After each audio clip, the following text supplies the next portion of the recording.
Against this right back, Charlie's definitely.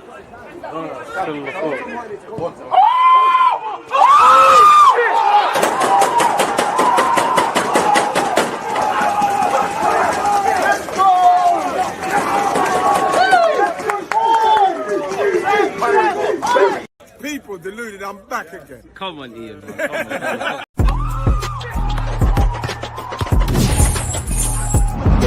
on.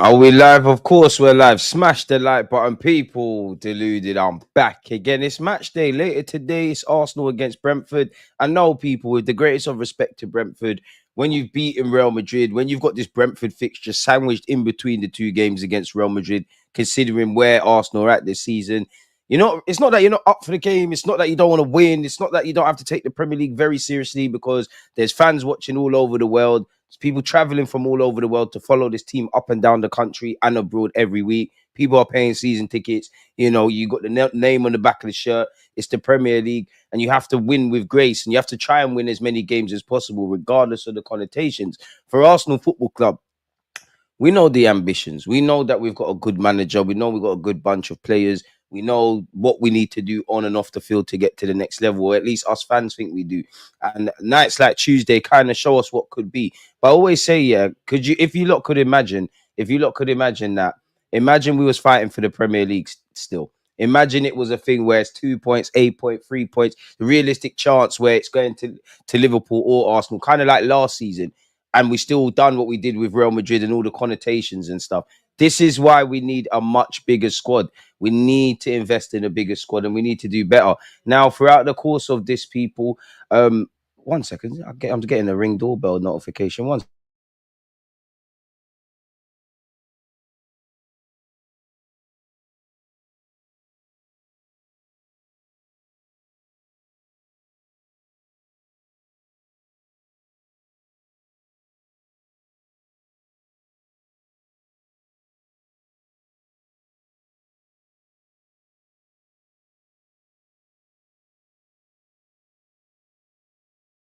Ooh, the birthday stuff started to come in. People got a letter. I don't know, man. I'm turning 30 on Sunday. Excited about a letter. But as I was saying, yeah, we want to know where we go next season, because obviously looking forward or skipping forward to May, yeah, and Vinay is a pagan as well, by the way. But if we skip forward to May, we've got to a semi-finals in the League Cup. We obviously went out on penalties in the FA Cup against Manchester United. We've beaten Real Madrid, and we don't know where that journey ends in the Champions League. Hopefully it ends in Munich with us lifting something, right? Pardon me, Premier League, we've got smoked. There's obviously injuries. Let's be honest, we've dropped the ball on and off the field. It is a year of stagnation. But all of the good, bad, and the ugly, we've still beat the reigning champions, Manchester City, 5-1.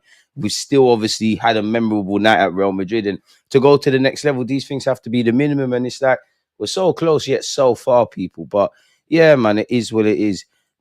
Bit early, Killy. Got your FPL sorted. Oh. We'll get to that before 11. Don't you worry. I'll be back again at 11 on the topic of that, man. I think the crowd should help us get a result today. I can't lie. I hear that. And obviously, it's all about, you know, football. There's a degree of things being psychological and psychological factors. And the fans can raise the decibels and the energy. And it's all infectious and all of those kind of things. But at the end of the day, yeah, the players have got to go out and do the job. And I'm not saying the fans won't be up for it, because you're right. You could caveat and say, you know, some man is probably still drunk. Some people are probably still in a pub outside the Emirates, haven't gone home since Tuesday. But at the same time, again, respectfully to Brentford, and regardless of us playing Brentford, we're still indirectly talking about the Champions League. It's a bit of a come down, isn't it? It's like, Going into Real Madrid here, Brentford, and it's not even necessarily a Brentford thing. It's the fact that the Premier League's been and gone.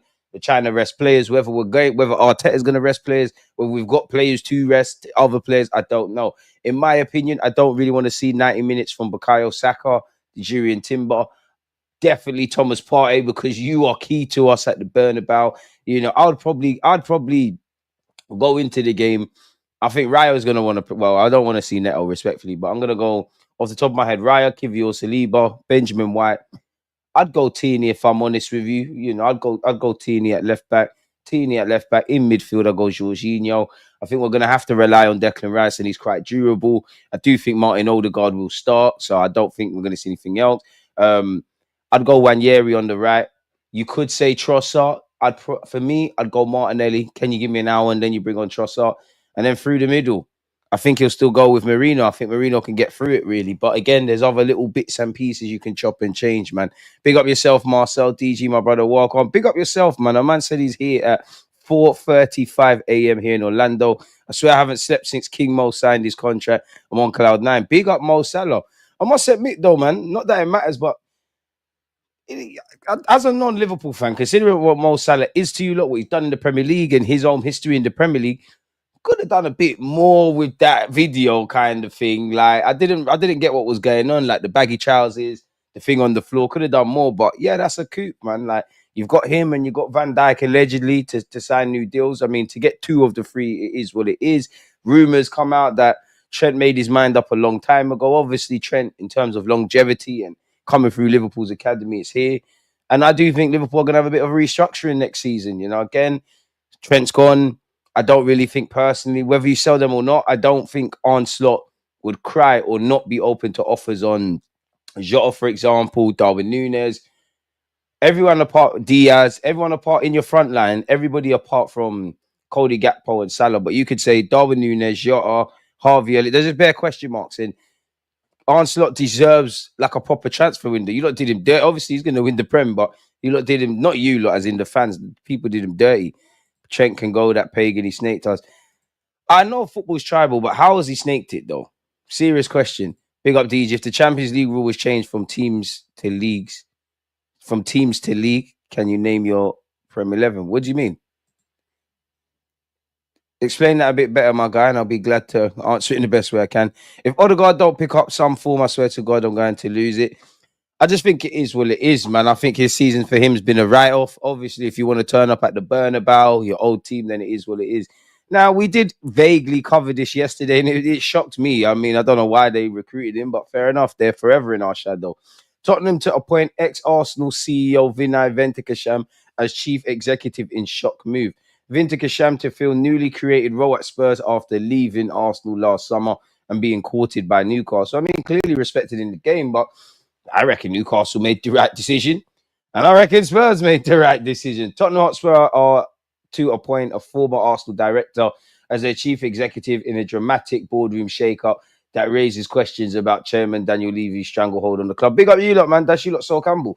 The Standard can reveal that Vinay Ventukasham, who was Arsenal's chief executive for 4 years until leaving last summer, will fill the newly created role at Spurs in a move that signals major changes in the way the club is run. Mr. Levy is the longest serving chairman in the Premier League and one of the best paid executives. You're doing a great job. Unique qualities. Keep doing what you're doing at Spurs. I mean, no one don't care what he gets. But yeah, long story short, Vinay's gone over there. What have they said about Vinay going over there, man?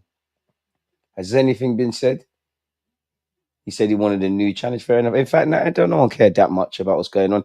4 big Mikel Arteta decisions for Brentford before Real Madrid. I mean, what big decisions are there? Just wrap our players in cotton wool and let's just keep it moving in that regards. But nonetheless, Mikel Arteta is expected to make changes to his team when Arsenal host Brentford on Saturday ahead of the second leg. Who gets a rest? Not a clue. We're going to read the press conference in just a moment. Does he risk starting Saliba? I mean, Kivior and Saliba, they've got a good, not that they've played bare games together, but they've got a good record together. Smash the like button. We ain't got no one else. They're going to have to play. Like, it'd be lovely to have Kai Havertz, Gabriel Jesus, Tomiyasu. Who else? If I forgot your name, you're a forgotten man, really and truly. So you're going to have to utilize them. To be fair, I'd start Sterling today. I don't know if I made that clear. I'd say Wanyeri, Martinelli. Wanyeri, Sterling, Martinelli / Trossard. One of them lot. Kivior, Ben White, Kivior, and Saliba are probably all going to start today at the Emirates.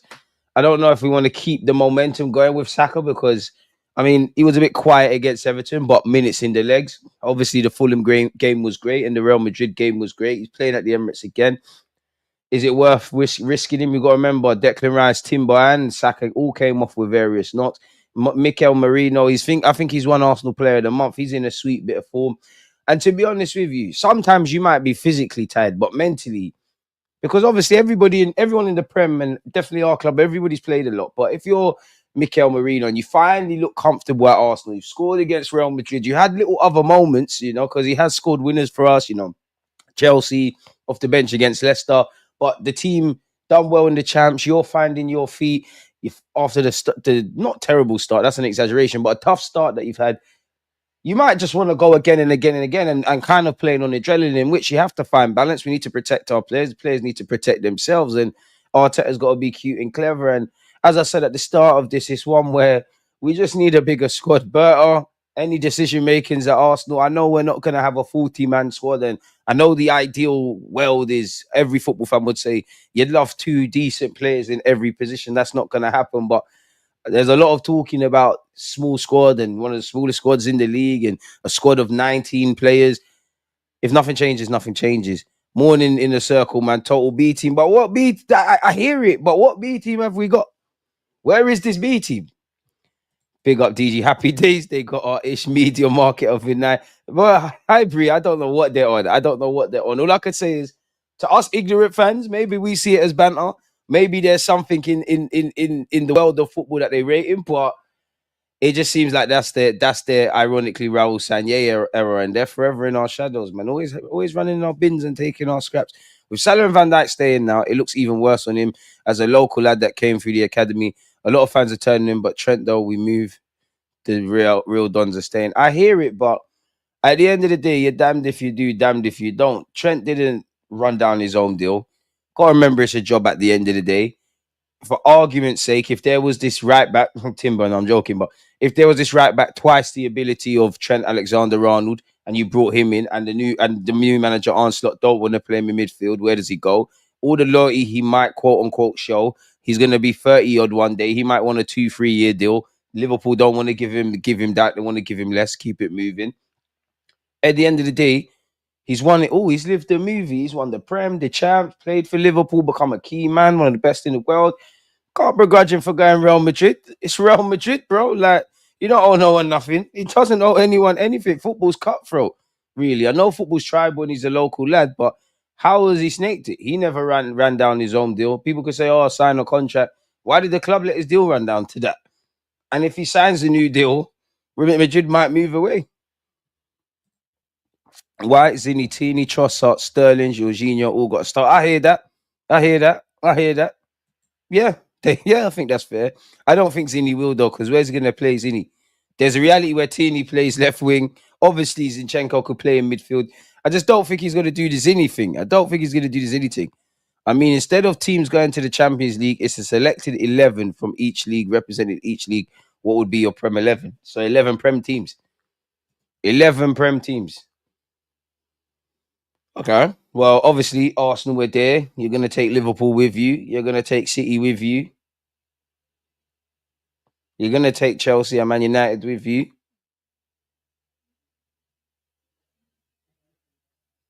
Unfortunately, them lot down.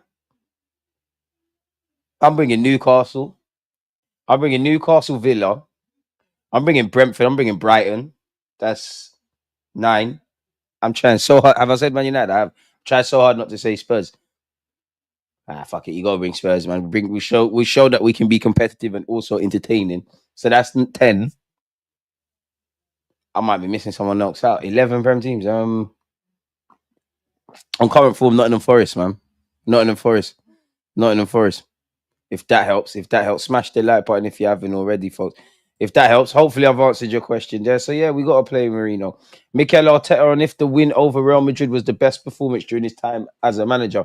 The only thing that could top it would be the 90 minutes you won a trophy, the FA Cup at Wembley. But I mean, this is Real Madrid. Like, this is one of the most iconic nights in Arsenal's history in Europe. Whether it's just going to be a night or one of the nights, And winning I don't know, but it has to, bro. He beat Real Madrid, beat Carlo Ancelotti.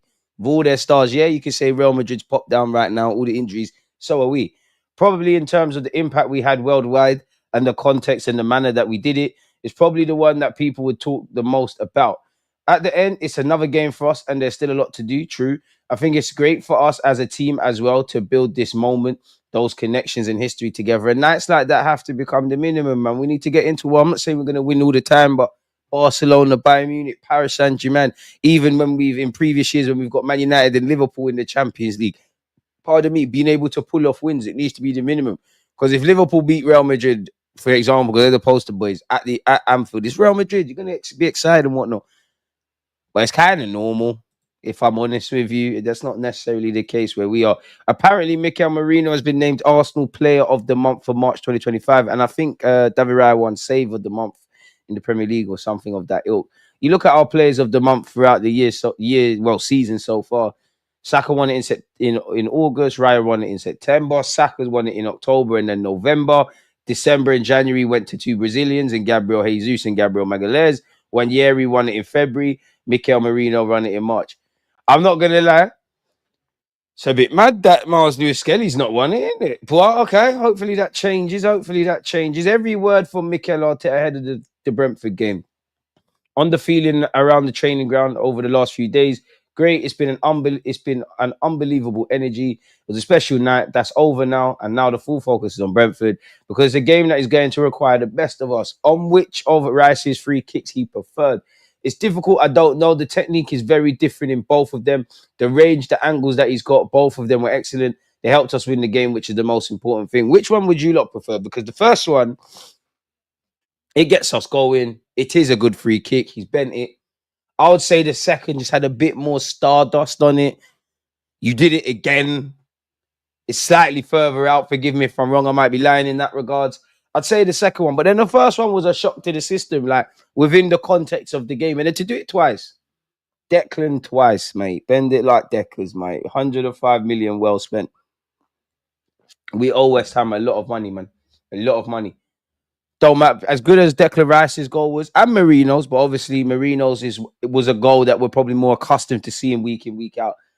Just put the ball in the back of the net. Like goals win games. It doesn't matter how you do it. You don't get bonus points for scoring. Just do what you need to do. On if he was in line to take all the free kicks now. That's something we discussed a lot. The different ways that we can create moments in and around the box, whether it is to assist or whether it is to score, because he has all the qualities. He can run into the box. He can eliminate people by dribbling. He has a long range shot. He has delivery on set pieces. That's where we're heading with him, to become a player who can decide games with very different tools as well. Fair enough. I hear that. On the players picking up on the make it happen theme. Absolutely. I said the day before it wasn't about believing. That's not enough. Amen. Because I do think some Arsenal fans just do the belief thing. So heard the gaffer say what I say. It's about conviction, feeling it and making it real.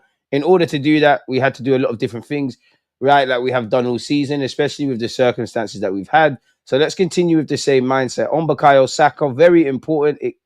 It gives us a level of threat, connection, and unpredictability. We don't have too many unpredictable players that probably no other player at the moment can provide, especially with the connection that he's already built in and around the team.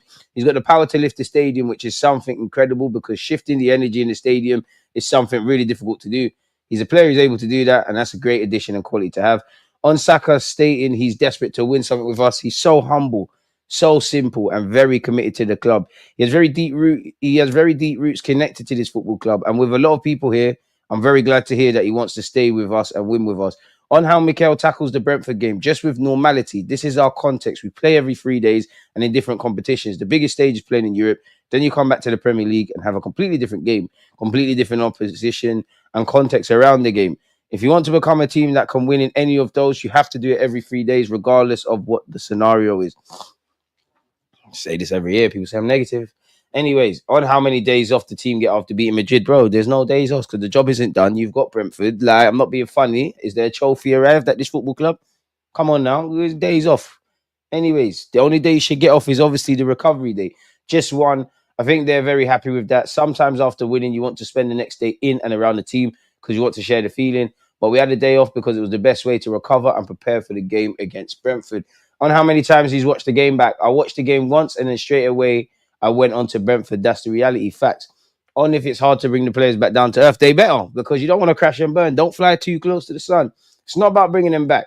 It's about maintaining that energy and momentum and using it towards Brentford and the very difficult game that we're going to face against a team that, when you look at what they've done, it's just incredible. I mean, we big up Brentford because I like how they operate as a football club across all aspects. They're quite innovative. And they got a nice stadium still been there. It's remarkable. It's a beautiful story, and they've earned it in the way they work, in the way they organize, in the way they believe, in the way they play. So big credit to them. It's going to be really tough for us. Apparently, Thomas Frank was at the Emirates against Real Madrid. Obviously, the gaffer's going to have nothing but respect for Thomas Frank on where their main threat comes from. That's the thing. They have many. They're really aggressive in the high press. If they turn the ball, with Huijsen and Embuemo, player that I would want at the Emirates, they turn the ball over in transition. They are really good, really well organized. When they go really deep, they have runners from deep as well to help you in that situation. Any restart of play can become a set piece, and they can play from that and create a lot of chaos. So you have to be very well prepared. Obviously, we've gone over the Tuesday one. I didn't know automatic or semi-automated offsides were being introduced to the Premier League this weekend. Yes, I think in the Champions League it works well, and it facilitates the job of all of us and makes the game more fair. It's welcome. I mean, hopefully they've created a system that actually draws the lines on, innit? Because somehow the Premier League will still find a way to fuck it up. Let's be honest. Like, they want that to be the case. On if he's tempted to rest players ahead of our second leg, pardon me. Well, look at how the players have recovered, because it's not only about this game, it's about the schedule that we have in the next few weeks as well. Whoever plays, it will be very competitive. With Bukayo and Declan, they're both fit. It's just a matter of 2 kicks, and they recovered well, so they're available for tomorrow. Ricky's progressing really well. Calafiori, I think to give you a timeline is difficult because he needs to step up, especially having more people around and how he reacts after that, but he's in a good place. Is that a bit of mind games for Calafiori? Could he be on the bench at the Burnabout? I don't know. Obviously, on Ethan and Lewis Skelly, we have the most energy into making sure that the players that we have with us are happy, they feel valued, they feel very much part of what we're doing, they feel important, and then the rest of the necessities, okay, we look, especially in our academy first, and if we cannot do that elsewhere, on there being 4 more days between Kai's injury and the end of the season than there was between Saka's injury and his return. What? So we have some extra days. Then let's see. Every injury isn't the same. The mindset of those two is very, very similar. They have a great injury history, great work ethic, are desperate to get back playing as quickly as possible, and great medical staff as well to look after them. So hopefully we can have him, but let's wait. I think once you get to the last stage of that rehab is when you understand better how close or how far you are to making that next step. On how Ethan has dealt with playing fewer minutes lately. I mean, come on now. He's 17, 18. He's probably him and Lewis Skelly, even the periods that they haven't played, especially Wanyeri. Let's be honest. Well, when everyone's fit, you could caveat that. It is competitive making it at any Premier League team.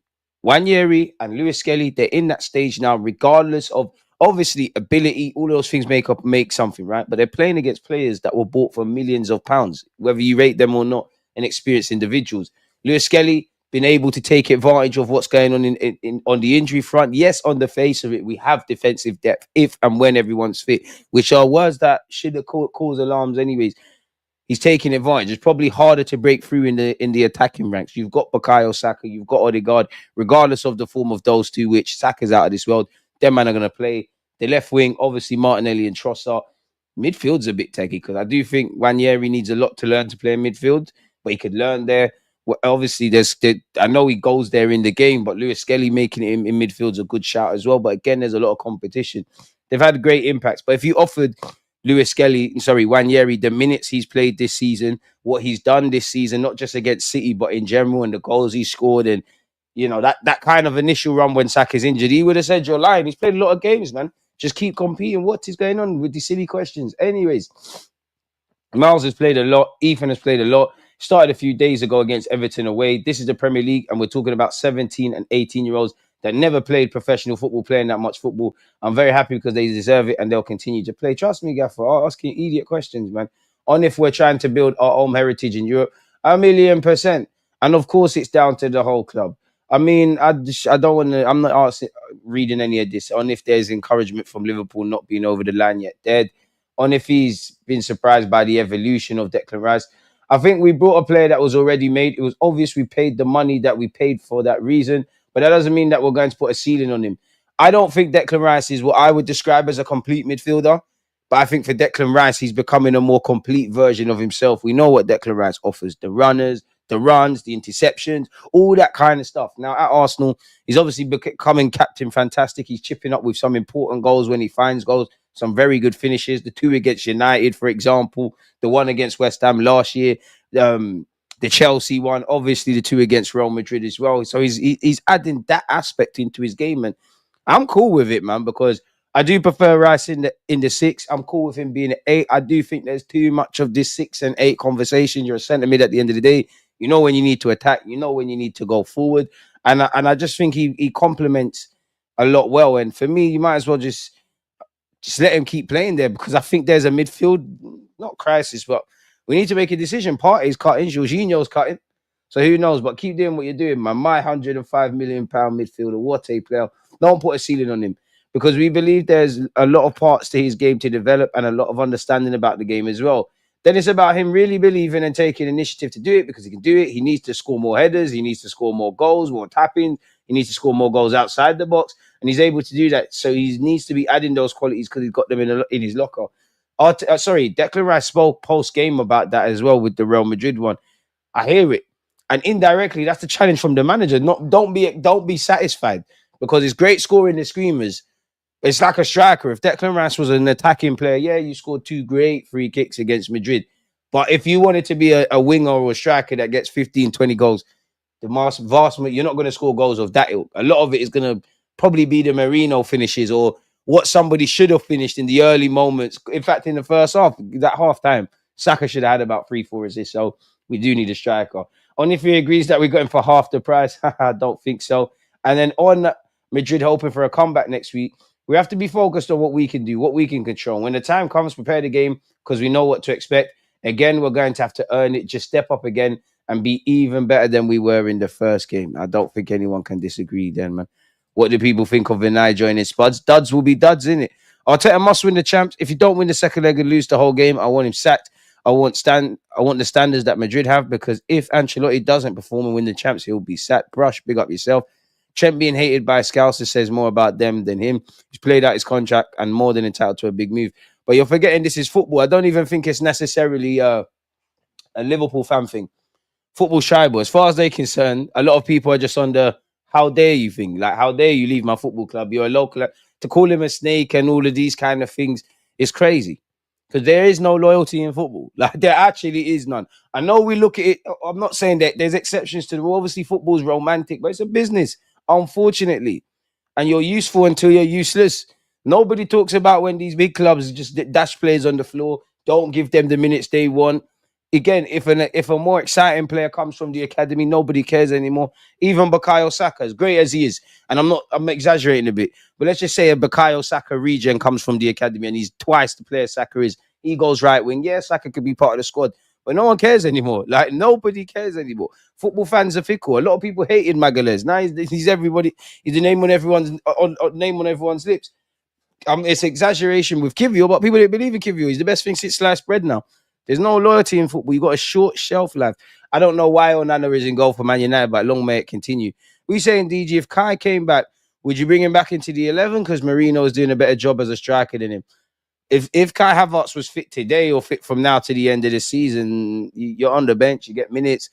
Obviously, Premier League, if we get into situations like today, like if he was fit today, I'd take Marino out, rest him for Madrid, and then whatever. But Marino's found a bit good form. Obviously, he's fit. Kai Havertz has been out for X amount of months now with a hamstring knock. How many minutes does he have? So he just needs to focus on winning his spot back next season, and hopefully there's a striker.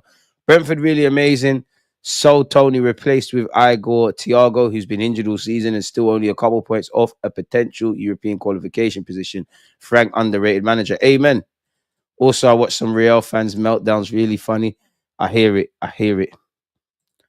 I don't do the hate along. I just watch a bunch of Spanish fan channels hating on Real. Very funny. I'm here. Seems the Real win has United, Arsenal fan channels. Because there was generational hate. I big up Aaron Talks Arsenal. Make sure you're following him, my guy.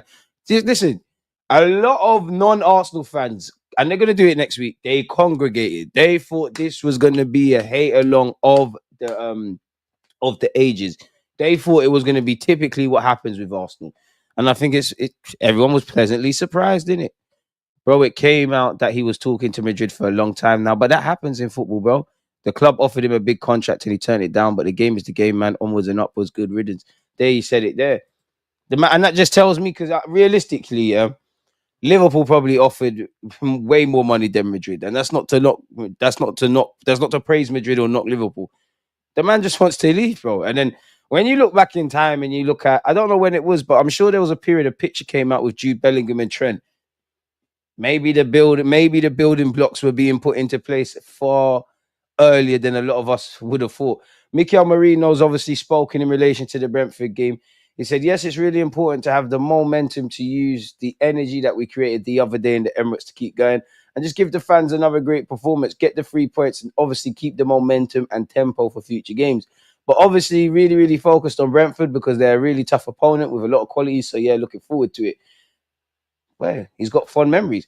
You know what? Did Marino score against Brentford in the reverse fixture? I'm backing him to score today. Do you know what? I completely forgot that. I would have remembered the 2 against Leicester, the 1 against Liverpool, the 1 against Chelsea. What else have you bagged? Who else you bagged against Marino? Obviously Real Madrid, but I'm trying to think of the Prem. You definitely scored again in the Prem. Probably Brentford. Yeah, it was New Year's Day, which is something special for me to come back here in England and be back in the Boxing Day stuff and that you do.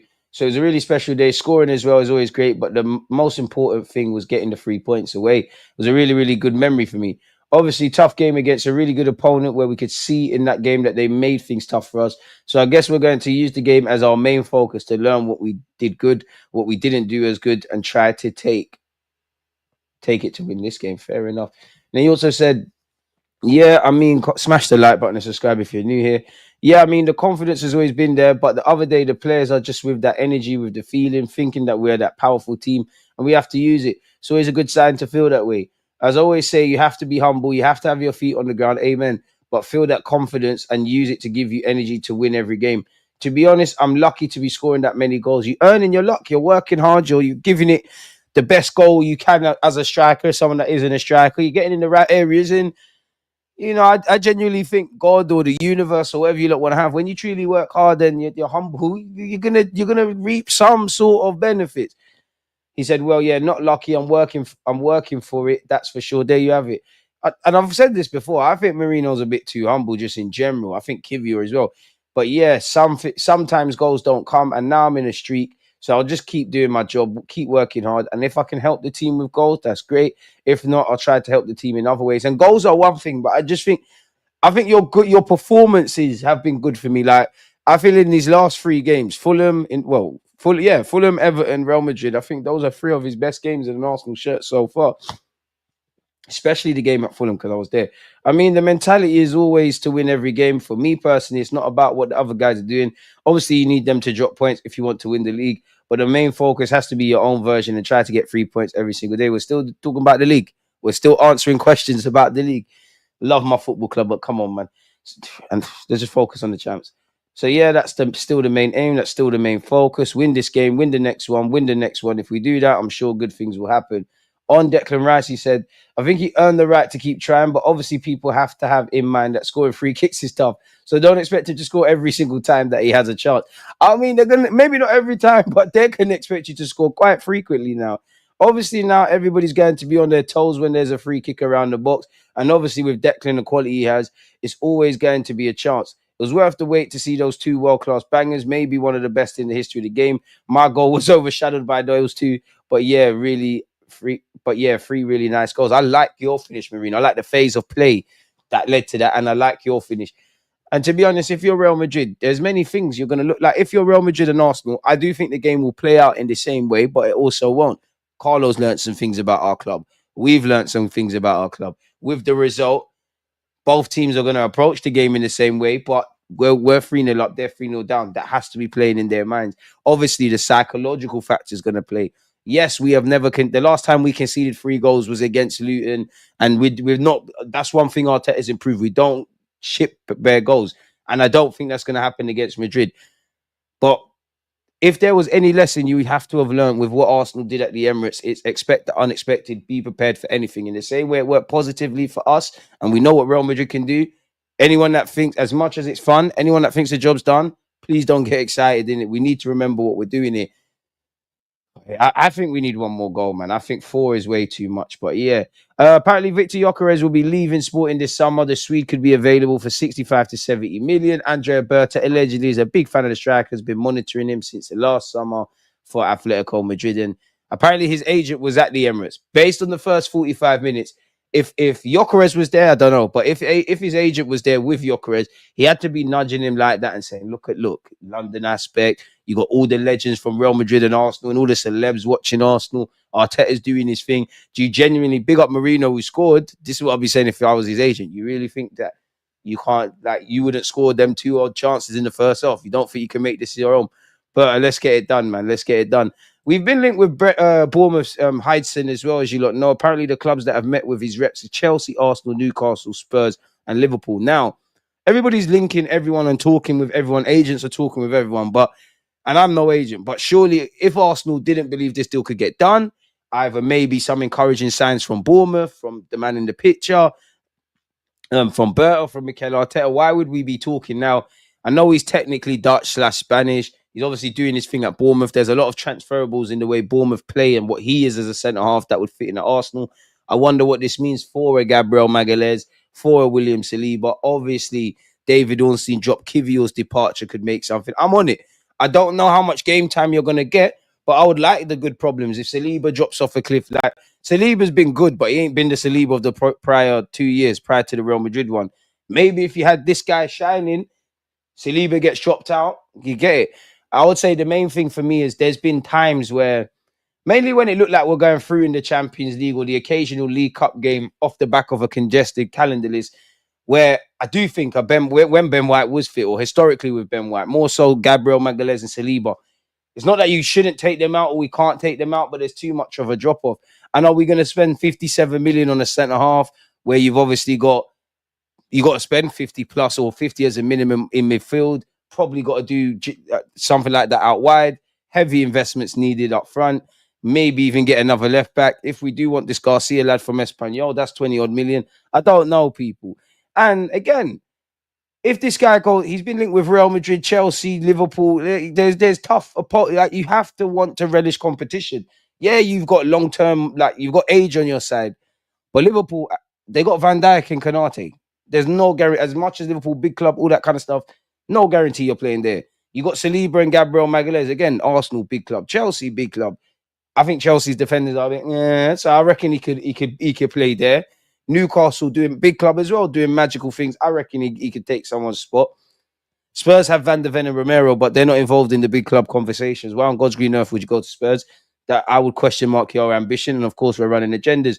Apparently, Man United have decided to walk away from a move for Victor Osimhen. Chelsea, Arsenal, and several Saudi Pro League clubs remain interested in the Nigerian. Manchester United have shifted their transfer focus to Brentford's Brian Mbeumo, who was also wanted by Arsenal and Liverpool. I'm going to keep speaking about Mbeumo until I can speak it into existence, man. I think he'd be cold for us, man. I'm having Mbeumo. He's too smart to sign a death row contract at Chelsea. You're going to get serious payolas, though. But yeah, we need to get Rangers and Vert. Sell Odegaard this summer. I want this useless reject out. Allow Odegaard, man. Highbury, allow him alone. I'm on Rangers, though. That the skill set, if not necessarily the player, the skill set. And I would like to see us evolve the system. Like, with what we see in midfield now, that's great. But I was thinking about this. I actually think you're going to see a lot in some games. Zubimendi or whoever might be the lone six.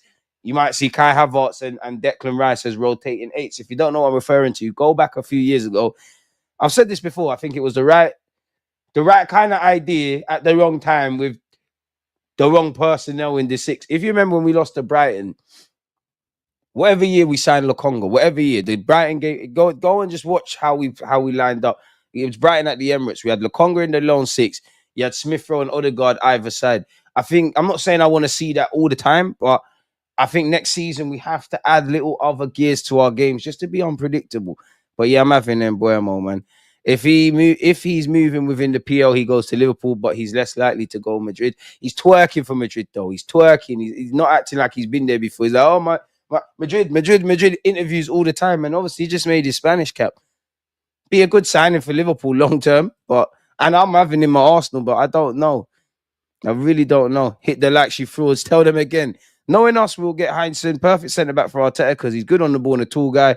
Could do a job at right back as well. He can play right back.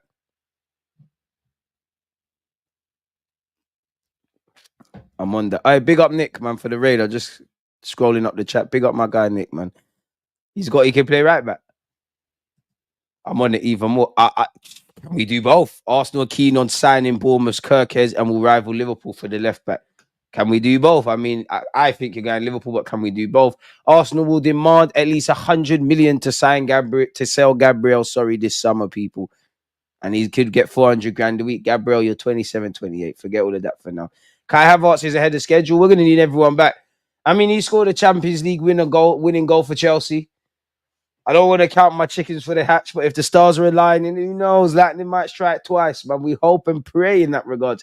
It looks and sounds like his recovery is going well, so perhaps Arsenal will try to reintegrate him before the season finishes, if it is safe to do so, and there's something to play for. But let's see, a lot of ifs in that. And obviously, Jesus is on a bike as he's considering his own return. David Ornstein spoke on Benjamin Sesko. Arsenal have done a significant amount of work on Sesko over a long period. My colleague Gunner blog detailed recently that Arsenal have some reservations, and so perhaps Arteta and Berta are prioritising others. That doesn't mean to say Sesko is out of the equation, but perhaps Arsenal is not looking like his most probable destination at this moment in time. We know Man United rate him highly too. He's also among the names Chelsea are considering, and I'm sure other top clubs are too. What is that reservations? Now, every day we're linked with Newcastle players. I'd love Isaac. I'd love Gabares. I'd love Anthony Gordon. We're not getting none of them unless Newcastle want to sell and they make it attainable. Plus, on top of what Newcastle are doing and why they wouldn't want to sell him, the English tax is going to be a madness. I think Newcastle are going to be scared because I think they're getting in Bremer. With the greatest of respect to Murphy, who's done very well. I just think you hold on to Isaac, you got Gordon, you've got Murphy, a couple others in the squad. That's a big boy front three. I'm not going to lie. We'll have to see. But David Ornstein said, a wide attacker has been on Arsenal's agenda for some time. I do hear left wing is a position that they are considering this summer. We all know Williams is a player Arteta admires, but that doesn't mean it will happen. There will be many names in the frame. For example, Arsenal, one of multiple top clubs who like Anthony Gordon. But again, it doesn't mean much. It doesn't mean much unless something develops, and we have no indications on that. So it's all speculation. Obviously, Edu confirmed that he's finished gardening leave. Head of recruitment, James Ellis, is expected to leave Arsenal at the end of the season as part of their recruitment shake-up. We knew that was going to be the case. I'm sure he walked in when Edu did. And it's, again, several members of Arteta's staff, you would have heard of, all sign new deals as well, committing to the club. We've already banked 55.8 million in prize money in the Champions League. You see what can happen when you win stuff on the field? Like, we get to further competitions, you get more money, etc., etc. But please, get the checkbook out, handle business, man. Real Madrid are set to make an £85 million bid to sign Saliba. Yeah, right, mate. Arsenal hit by Nico Williams stumbling block. Arsenal are set to find Nico Williams' wage demands and overall package a problem as they explore a deal to bring him to the club. That's great. If you think he's good enough to shatter those wage structures or rework it, great. If you think, you know what, he's a good player, we can't get it done, all right, no shame in that. Make sure left wing is still addressed, please. I can't tell you who could be signed and whatnot, but make sure it's signed because you've identified Gordon allegedly. You've identified Nico Williams. I'm not here to get into those players in particular. That just shows me ability to pivot. If they're top established players, if they're young emerging talents, I don't know because Williams has come through Bilbao's academy. Gordon was a talented guy at Everton, but at the point of Newcastle spending that money, I'm sure people, a bit like when they bought Isaac, people are like, oh, what's going on there? And to be honest, when you deep it, Newcastle, they did due diligence and they're scouting, but that two of that front three was not cheap at all. What? Isaac was 80 odd million quid. I'm sure Gordon was like 40, 50, something like that. Anyways, it's all worked out.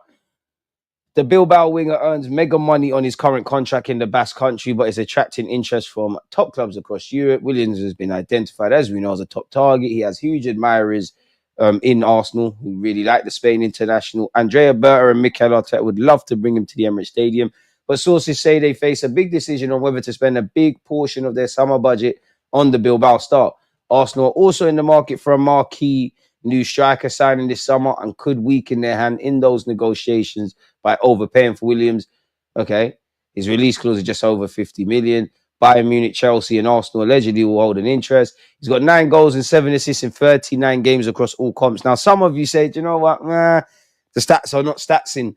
And we know Saka is set to sign a mega deal, and we hope so, really and truly. You, Magalhaes, Saliba, Luis Skelly, Wanyeri, new deals.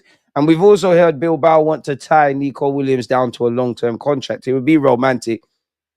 I just think Bilbao are saying, do you know what? We've got one of the most highly sought-after youngest players in world football. He's on 50-odd million. Yeah, the wages are mad. But he should have a release clause of maybe 100-odd million quid. So I don't know, people. But Arsenal have long been interested in signing Williams. Apparently the Spaniards on the verge of signing a lifelong contract. Is there... But do your thing, man. Apparently we still want him. The 22-year-old also has a 58 million release clause, making a transfer a lot more feasible for Arsenal, as well as a number of other suitors currently considering a move for the winger. They might all miss out, however, as Williams prepares to sign a hefty new contract. According to Spanish outlet Estadio Deportivo, Williams is seriously considering signing a lifelong contract that will keep him in the Basque Country for the foreseeable future. The report suggests they will extend his contract for several years, while also increasing his buyout clause to ensure getting him out of the club becomes more difficult for any club wanting his services. Transfer expert Romano has also told Arsenal fans to forget about signing Williams this summer, with a move unlikely. The appreciation from Arsenal is there. Last summer, Arsenal, Barcelona, also Chelsea, these 3 clubs tried to sign Williams, but the player decided to stay at Athletic.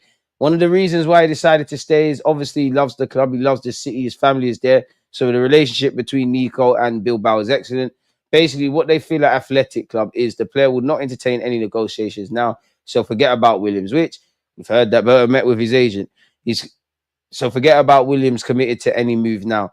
Nico is going to be fully focused on Athletic, fully focused on La Liga, Europa League, everything with Athletic Club. Then closer to the end of the season, he'll make his decision. Just make sure you're able to pivot, people. Arsenal could return to raid La Liga again. We know we're looking at Zubamendi, allegedly with apparently agreed terms with Zubamendi after signing his midfield partner Merino last summer. Signing of Merino now appears to be a bargain.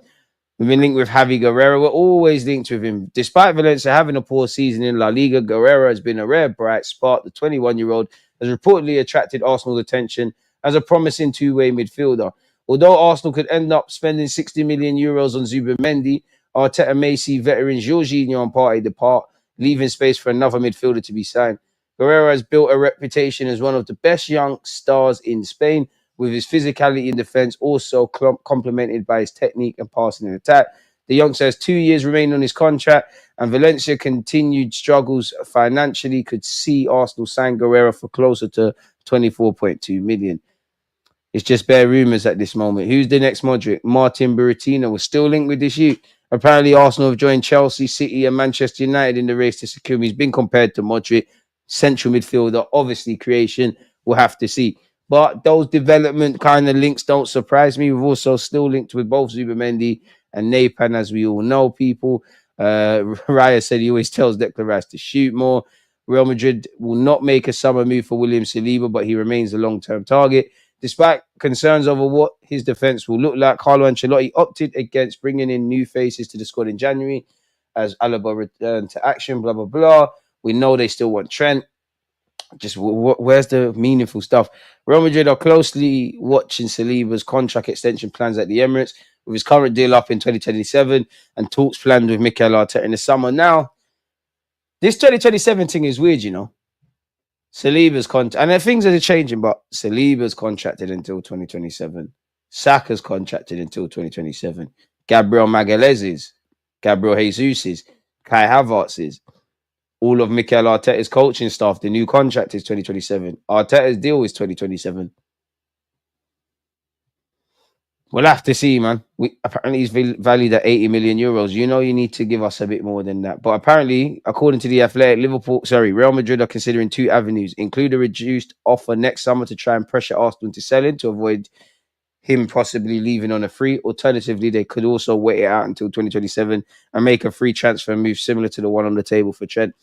That's happening in football now. Wouldn't surprise me. Real Madrid sent scouts to watch Jamie Gittins, who's still also linked with several clubs in England. Arsenal, Liverpool both want to sign Ajax's 19-year-old defender Jarell Hato this summer, can play centre-back as well as left-back. Gone over that. Arsenal among the clubs exploring the move to sign Crystal Palace striker Arteta. Good player, but I very much doubt that. And finally, people, Newcastle, Manchester United, Nottingham Forest and Arsenal are all reportedly interested in bringing in Wolves. Wolves is Matthias Cunha. Don't know why I couldn't say his name there. Trent won everything at Liverpool. What's left for him to achieve there? Easy decision to go experience a new country, lifestyle, language while earning more money and winning more trophies. Common sense. I don't even think he's earning more money. All the boss and athletic fans saying thank you, Arsenal, in their watch-alongs was great. I hear it, man. I hear it. Even rival fans were impressed by us. We're everyone's second favorite club, but our fan base just annoys the hell out of everyone. I hear you, but I don't care about being no one's favorite. But I'm Arsenal's favorite. Like, who cares, man? Who cares? I'm not saying you, but I do think some Arsenal fans football fans in general want validation from too many non-Arsenal fans. Fuck them all, man. If you don't support our football club, don't give a flying monkeys. Whether you rate what we did against Madrid, don't rate us. It is what it is. Like, don't think they're your friends. Keep Sesko well away from my club. I don't want another Kai Havertz, and I don't want Delap or Hugo. He is not Marmouche. For me, I don't want Nico Williams. He's just similar to Martinelli, kick and run player. I want someone like Kvaratskhelia or Doué. Bit difficult to get them now. Sesko had a stinker last night. Decision making is very suspect. Come on, make sure you're following Aaron Talks Arsenal as well. What's the news on Williams? I think we went over that. Doubt Newcastle sell any of their stars. They'll likely add Cunha and Mbuemo to be an even better side. Probably need to get some other defensive ranks as well. Smash the likes, share and sub if you're new. It costs nothing. DG, I wish I could share your faith on Zubimendi, but I'm just unsure at this point if he ends up at the club. Who said I got faith in Zubimendi? I ain't got faith in no one. I ain't got faith. Until people are holding shirts, I don't know what's going on. Huijsen will be a very interesting transfer saga for the summer, especially with his release clause. So, yeah, you're right, man. You're right. Get Cunha, but get me my striker first. Get me my Gyökeres over the line. Get me my Gyökeres over the line first, and then we can talk about all that other stuff. People, I'm just wary that we're going live again at 11 a.m., people, so I'm going to end this one here. I'll be back at 11, so yeah, I'll see you lot in a bit, and I'll also be live at 4:30 because we got a watch-along to do. So yeah, man, early morning setting business. Big up you lot for tuning in. See you lot in a sec. Always